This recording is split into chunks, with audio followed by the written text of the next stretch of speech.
So as many of you guys know, the NBA offseason is pretty much done with. Well, not really. There's a couple of, players have to be signed in free agencies as well as minor trades. So a lot of the players are either low bench players or medium starter players that's supposed to be signed or traded. So I want to jumpstart the grades of each team on pretty much how well they did and also how bad they did. And then first up, we're going to talk about how bad the Boston Celtics did this offseason.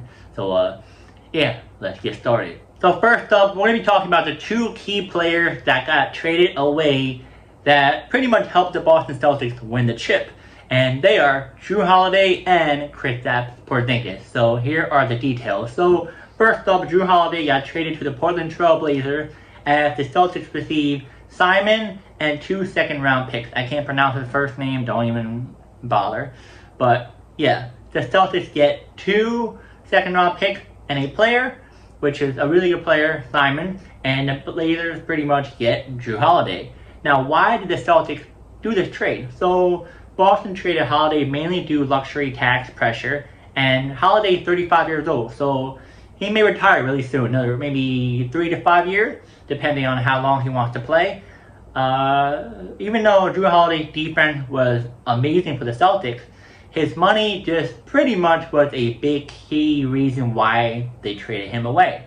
So it was $32 million salary, which is pretty much pushing the Boston Celtics second apron, which is pretty much limiting them to be more flexibility with their roster. Now, this is stats for both Holiday and Simon. So Holiday had 12.4 points per game, 5.1 assists per game, 4.3 rebounds per game, and 43.5 field goal percentage, and 39.2 3-point percentage. As for Simon last year, he had 19.8 points per game, 4.6 assists per game, 45.3 field goal percentage, and 39.6 3-point percentage. So why did Celtics get Simon? So younger, 26 years old, so about let's say 9 years younger if I know my math than Holiday. He's more offensive upside than defense, so the Celtics get more of an offensive player than a defensive player in Simon. Better contract flexibility, expiring deal, so it's 1 more year left, and Simon also fits well as a bench scoring spark or starter next to White if needed. So pretty much this is I would say this is a good move. Maybe the only good move the Celtics did this offseason, because you get a player 9 years younger. You also get a player that's more of offense, which the Celtics, I would say, need right now. And he has a little bit better stats-wise than Holiday, as I see right here. He had a little bit percentage, like this much percentage more on 3-point percentage, and also maybe a little bit, tiny bit than field goal percentage, and then his rebounding and points per game is much higher than Holiday. As for assists, I can't find it. I don't know why I don't have it right here, but I'm guessing it's a little bit less or equal to Jrue Holiday. So you kind of get a younger version of Jrue Holiday, just more of an offensive side. So good move for them. Now, as for the Kristaps Porziņģis, he got traded to the Atlanta Hawks. The Celtics get George Niang and a second round pick. That's it. So why did the Celtics make this trade? So Porziņģis was often injured and expensive. He had just missed a lot of playoff time with leg and Achilles injury. The Celtics had concern about long-term durability and high luxury tax costs. Porziņģis is owed $30+ million annually. So pretty much Porziņģis was always injured.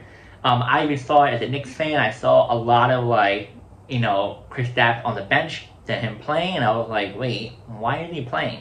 And I'll get into more detail about his health soon. So let's talk about the stats for both George Niang and Kristaps Porziņģis. So Kristaps, when healthy, when he played, he had 18.9 points per game, 6.6 rebounds per game, 1.9 blocks per game, and 50.4 field goal percentage, and 36.1 3-point percentage, only 45 games played for the Celtics.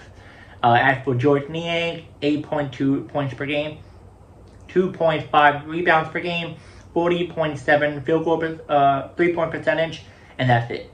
So why did Celtics get Georges Niang? So the reason why is that Niang is a solid floor spacing forward, cheaper, which is $8.5 million, and available to play full season. He adds depth and helps the team stay below second apron. So, for the Hawks, amazing. Which I'll do a separate video for the Hawks. But for the Hawks, you get a really good player in Kristaps. Stay tuned for that video coming up. But we're mainly talking about the Celtics right now. So getting Georges Niang he's okay. He has sparks, like he'll drop like 12, 15 points randomly, and even 18 points, and I'm like, huh? He's like one of those guys you see at LA Fitness that's like 40 years old and just drops buckets, pretty much. That's what I view it, pretty much, Georges Niang as. But I guess he's just a cheap option just for this year. He's really not going to contribute a whole lot. 3-point percentage is pretty solid, I would say. He's more likely going to be starting. It sounds like maybe they'll have a rookie in a starting, but maybe, I'm not really sure. That's why I'm like, because I'm not sure if he's going to be starting or be benching, but it sounds like he might be starting if that's the case. I'm not sure the Celtics going to be more upfront with having a rookie in the starting lineup than a vet like Niang, but who knows. But pretty much Kristaps was just injury prone his whole career. Ever since he was a New York Knicks, he just always injured. Every single time, always injured. And he just wasn't staying healthy. And the weird thing is that I saw a lot of things happening with his health. I'm like, wait, what? And what's weird is that the reason why the Celtics got rid of him is because they saw some type of infection in his body that they couldn't figure it out what it was. They had their health doctor for the team, they had the Boston area health doctor, and they had no idea. Because he would just be out of breath so much, where some of his body would just turn him off, and he just wouldn't want to play anymore. It's not him, it's just his body. So it's some type of infection. I'm not sure what it was, or some type of disease. I'm not really sure what it is. But I think that's the reason why the Celtics got rid of him. It sounds like more likely, because they tried everything in their power to try to figure this out. But who knows? But getting Georges Niang would just be a cheap option. The Celtics seem like, they just didn't know who else to get because of Kristaps Porziņģis' injury history. Yeah. So now let's move on to the draft. So pretty much the Celtics drafted at pick number 28. So pretty much the only pick that they had in the draft. And it was Hugo Gonzalez. Sorry if I pronounced his name incorrectly. He played Real Madrid in Spain, position shooting guard / small forward. His stats last season, he had 9.3 points per game, 3.2 rebounds per game, 1.6 assists per game, 51% from the field goal, and 37.8 from a 3-point line. So why did the Celtics draft him? So they drafted because of elite athleticism, really good defense, upside as a 3 and D wing. Celtics love his size, 6'7", potential versatility and experience in Spain, top league. He's a long-term development piece. So adding him pretty much, I'm not really sure. He's not really gonna start. I feel like he's more likely gonna be a bench player. If not a bench player, then in the G League. But if you draft number 28, you're definitely gonna be on the team throughout the whole season. So more likely gonna be a bench player. I don't know a whole lot about him. I'll look more into detail, into it. But what I'm seeing right here is that really good defense, athleticism is crazy for a 6'7" guy. Potential versatility, which is awesome, and having a professional experience in Spain, which helps a lot with not only his, him maturing as a NBA player, but overall having the, experience as a professional should have. Now, let's talk about free agent signing. So, pretty interesting signing. Only 3. And they are this. Josh Minott, I said that wrong. He played from the Timberwolves. Last season, his stats was 5.1 points per game, 2.8 rebounds per game, 49% from the field goal, and 25% from the three-point line in 12.3 minutes per game. Wow. High energy athleticism, athletic forward with defensive versatility, cheap, $2.5 million a year, and fit into backup wing role. Celtics needed athleticism and rebounding from the bench after losing Kristaps Porziņģis. Garza. So they re-signed him. He played with the team last season, and he had 8.7 points per game, 4.2 rebounds per game, 57% from the field goal, and 15 minutes per game in a limited role this past season. So why did the Celtics want to keep him? Strong, low post scorer, efficient backup big, with Horford aging and Kornet gone. Garza gives Boston cheap interior depth. Well, as for Horford, he's kind of still a free agent right now, so I don't think the Celtics are going to bring him back. But if so, I'll be a little bit surprised. I feel like they shouldn't, but in a way, I think the Celtics just love Horford, which is Al Horford, if you guys know who he is. But I like Luka Garza a lot. I want to see him play more. I feel like he's had a lot of potential, but no team really gives him it. But in a way, you kind of have to see how he plays. He has some good games and some bad games, so you're not really sure how well he's going to do on a day-to-day basis for the team. Next up, we got is Jalen Bridges, a camp deal. So what a camp deal is pretty much, they're going to see how he does in camp. And if he does good, maybe sign a 1 year offer, maybe even longer. Who knows? But this pretty much stats at Baylor from 2024 to 2025. So he's pretty much a rookie. He did not get signed through the draft, more like when you're undrafted, that's how he got signed. He had 12.1 points per game, 5.3 rebounds per game, and 40.2% from the three. Why the Celtics signed him to a camp deal? So stretch 4 prototype, likely a training camp invite with outside chance to make final roster. Celtics like his shooting and, like to switch up on defense as well. So we'll see. We'll see about this player because if he shows out really well in training camp, more likely sign. I feel like he may have potential to sign with the team this year because, the Celtics are in need of players. Without Tatum, without Holiday, without Kristaps, and pretty weak overall, I think whoever they can find that can help, might be him. So now let's talk about the players who were waived/let go. So the first up, Luke Kornet. This past season for the Celtics, he had 4.4 points per game, 3.2 rebounds per game, and 61% from the field goal. So why they got rid of Kornet? So too slow on defense in high leverage playoff moments. Celtics move on in favor of a cheaper and younger option like Garza and other players. So I agree. I saw Kornet play. He's slow. He's more of an old school type of big. I think having him was just kind of pointless. I feel like the first year or two, he did help, but then the game changes and you have to adapt to it, and I don't think he really adapts to it like that. Now as for Davison, yeah, I think I said his name right. Last season in the G League stats, he had 15.5 points per game, 7.2 assists per game, which I'm a little bit shocked. Why wave? Struggled to crack NBA rotation with Simons and White entrenched.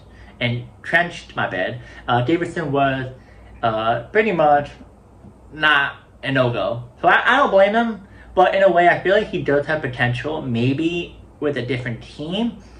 Because you see 15.5 points per game and 7.2 assists per game in the G League, pretty impressive. You would think maybe a bench player role, but having Simon and White kind of doesn't make any sense for the Celtics, which I kind of can see it, but let's see where JD goes to. Maybe he goes to a team that's contending or definitely rebuilding, which, So why did the Celtics do this? So clear-cut reason why is that the Celtics core, Tatum, Brown, White, and Horford, is still intact. Well, erase Horford out. We're not sure if he's going to be with the team or not. Who knows? He's a free agent right now. the luxury tax and second apron rule forced them to shed over $60 million in future salary, which is Holiday and Kristaps Porziņģis being gone. So I would say that is the main reason why the luxury tax. Not because of the core, I don't know why I had this in this, but main reason why it's the luxury tax, and they're trying to avoid the second apron so that if they go past the second apron, they not only get draft picks taken away, but they get fined, which affects them getting free agencies the next year, even this year. New CBA penalty limit trades, signings, and roster moves if a team is above the second apron, pretty much what I just told you. Boston's entire offseason was shaped around regaining financial flexibility while staying competitive. No offense, but that's inaccurate. No, that's not. The last part, while staying competitive, I'm sorry, but no, that's definitely not true. You cannot be competitive with a lineup like this. And I'll tell you the lineup. I'm gonna give you guys my thought on it right now, because this is not a playoff team. This is definitely not a playoff team. Might be a playing team, but not a playoff team. Okay, so I like White, Simon, Jaylen Brown, Sam Hauser, and I think the rookie. I can't pronounce his name. But as you see on the screen, that is the starter of this season. Now, Jason Tatum might come back towards the end of the season, it sounds like. Maybe not at all, but sometimes they do tend to, players tend to recover much quickly than others, so we're not sure who'll be back before the season ends, or if the Celtics make the playoffs, he comes back. But right now, the starter is Derek White as point guard, Simon as shooting guard, Jaylen Brown as small forward. But those three I like, but Sam Hauser and the guy I can't pronounce, I don't like that. Their bench is pretty atrocious, I'm going to say.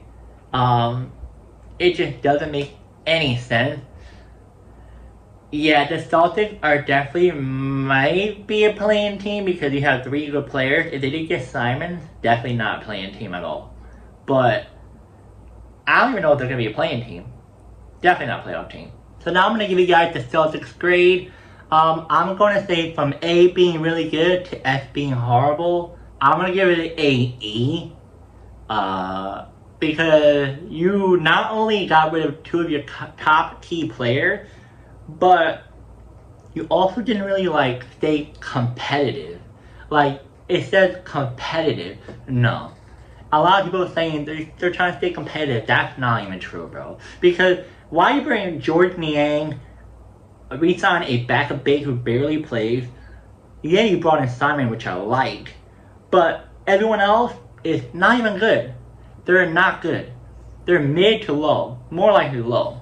So they're not really a playoff team. The reason why I didn't put F is because you brought in Simon, which kind of replaces Jrue Holiday. Maybe a little bit better, besides Holiday is much better on defense.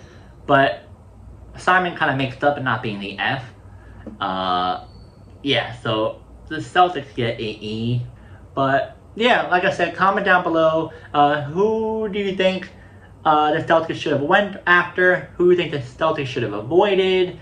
And give me your grade about this offseason for the team. And yeah, see you next video.